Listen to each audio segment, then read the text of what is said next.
Quem Nunca de hoje, estamos aqui com a Dani Rodrigues, consultora de empresas, da Gregório Consultoria, fundadora também de Gestão para Elas, minha parceira de vida, de negócios, minha amiga. E ela veio contar de um dos perrengues dela, porque a gente tem muitos, né? Mas não dá para contar tudo de uma vez, então hoje ela veio contar quem nunca, né, passou por perrengue que ela passou já. Eu já quebrei uma empresa. Então conta pra gente, Dani, qual que foi essa sua experiência, o que foi que aconteceu e qual que é a lição, né, que ficou pra você, que pode ser aí para alguma das nossas seguidoras. Eu tive uma empresa, um correspondente bancário, lá em 2010, na época que os financiamentos Minha Casa Minha Vida estavam bem aquecidos, né? A gente assinava muito contrato mensal e era remunerada, essa empresa, ela tinha um contrato de exclusividade com o banco que fazia o financiamento habitacional. A minha empresa tinha know-how, era especialista em financiamento habitacional. A gente podia também fazer abertura de conta, cartões, empréstimo consignado, mas eu acreditava muito no produto financiamento habitacional, porque sempre gostei desse lado de apoiar, ajudar as pessoas a conquistarem os sonhos delas. Então, para mim, tinha muito a ver com isso, o negócio. E aí a empresa era remunerada pelo banco, então ele era meu contratante e meu fornecedor. Certo. E a gente tinha um contrato de exclusividade com o banco. Em um determinado momento, quase 3 anos após a abertura da empresa, a empresa assim, financiou muito, assinou muito contrato. Além de reduzir o volume de financiamentos, né, de contratos assinados, pela própria política externa, econômica, né, externa não, do nosso país, tá? Eu tô falando do cenário externo. Reduziu muito a assinatura de contrato, com isso caiu muito o nosso comissionamento.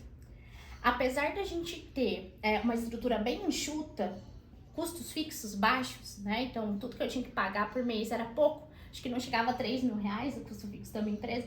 Aí tem que somar, claro, o prolabore de cada uma. Eu tinha uma outra sócia, o custo era muito baixo. Então, mas mesmo assim, com uma nova política do banco de reduzir o percentual de remuneração dos correspondentes, que veio do nada, sem nenhum aviso, a gente já estava passando por uma queda no volume de contratos e eu recebi um percentual sobre cada contrato.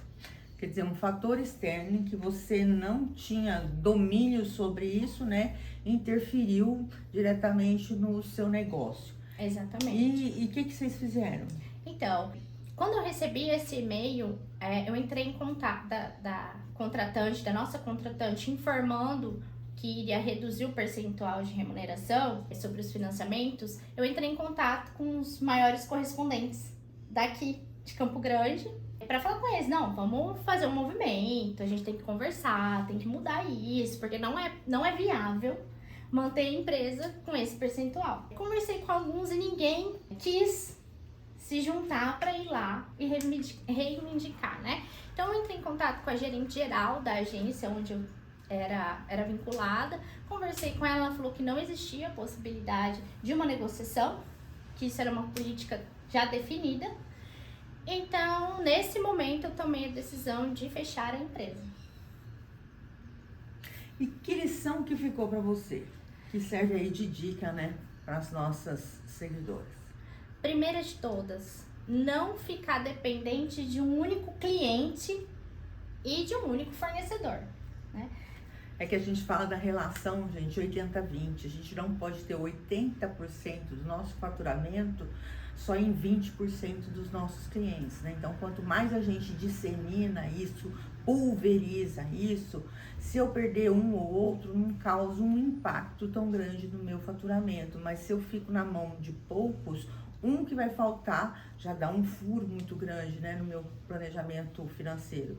E no caso, você tinha todo o seu faturamento numa empresa só porque tinha um contrato de exclusividade, né? Então você não tinha outra alternativa mesmo. Exatamente, assim, até a gente fez um movimento de empréstimos consignados, mas não era no que eu acreditava. Porque o consignado ele acaba não sendo pro aposentado. Então isso era uma coisa que ia um pouco contra os meus valores. Daniela, tá, gente? Então, eu fiz volume com esse outro tipo de produto para poder pagar a conta, para poder, né, ter o faturamento. Então, eu fui buscando outras estratégias. A gente também começou a dar consultoria para outras empresas de financiamento, na época, com o mesmo modelo de negócio nosso, né, correspondente bancário. Então, eu vendi várias consultorias. A gente ensinava a pessoa a trabalhar a imobiliária a ser correspondente bancário. Olha que show. Muito legal. E eu ainda estava na faculdade de administração. Então, assim, foi uma sacada para aumentar mesmo o faturamento e manter a empresa. Só que aí, quando veio essa nova regulamentação, a gente já estava passando num processo de queda de faturamento. Eu estava buscando já alternativas. E aí, com essa queda, eu falei, vai ser inviável. São duas lições. A primeira não é você diversificar clientes e fornecedores, né? Não ficar ali na dependência, né? Essa questão de fornecedores que você falou é muito importante. Eu tive uma cliente que é um exemplo, que era fornecedor, só tinha um fornecedor. Era uma oficina de motos e do interior do estado. E aí ele passava de 15 em 15 dias. E ele deixava as peças consignadas, na próxima quinzena ele acertava o que tinha vendido e deixava mais um tanto. E aí venceu a quinzena e o vendedor não apareceu. E ela tentava falar com ele no celular e ela não conseguia. Aí depois de um mês, ela sem peças, o negócio dela paralisou, que a gente nunca pode parar a nossa produção, a nossa venda. O negócio dela paralisou, aí ela foi descobrir que o fornecedor dela havia morrido.